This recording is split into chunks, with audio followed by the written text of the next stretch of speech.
Hey, it's Anika Porter, and we are taking it to the streets. We are here at Project Connect event. As a member of the National Society of Black Engineers, as well as a city business owner, I wanted to make sure that I could connect the things that I love in the community, which is mentoring students in STEM, with some of the organizations that are here today.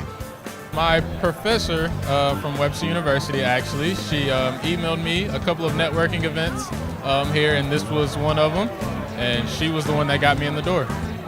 Okay, can you tell us about what your expectations were, or maybe what your goals were for coming to the event today?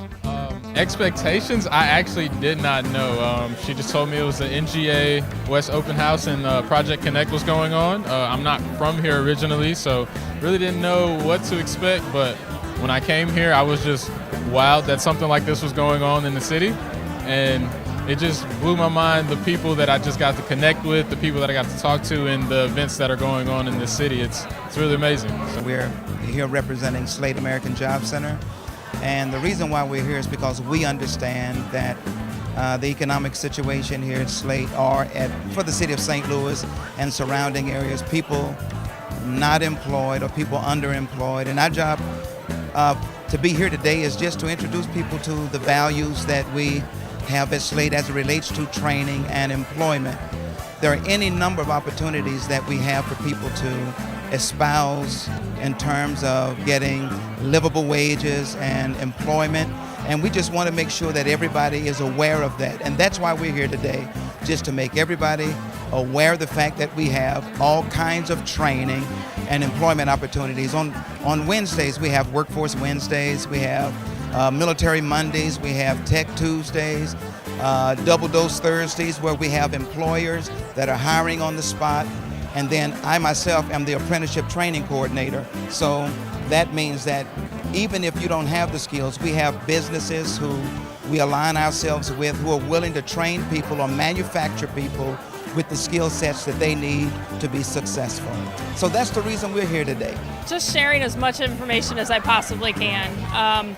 I was laid off a couple of years ago myself after working for a large corporation for 17 years, and I understand how losing your job is just such a soul-crushing experience, and I just want to make sure that we share the resources that we come across with our office, like help with utilities, help with help with transportation, help with finding resumes, just anything that would help somebody find a job and get back in the workforce so they can get their confidence back and just basically get their normal life back. To help people, because there's a lot of people that need help, but we have to be the ones to introduce it to people. You know, once a person is introduced to something and they take it and grab it, they're gonna run with it. So that's our responsibility. Anthony, I love it. I love it. If I heard you correctly, once again, I heard you talk about service. Can you just elaborate a little more about serving your community? You know, stepping aside from, what I do every day, I'm a financial advisor. I help people with their finances. But at the end of the day, if I meet somebody that needs help, that may need a lawyer, that may need a doctor, or may need a job, they give us a call and we can help out because we know people. We get to interact with people. I get to find out what people do on a daily basis, and that's so exciting for me because I love it, But life is about serving, and it's just about giving back, giving of yourself to help somebody else. Thank you for tuning in. Please follow us on Facebook, Twitter, and Instagram.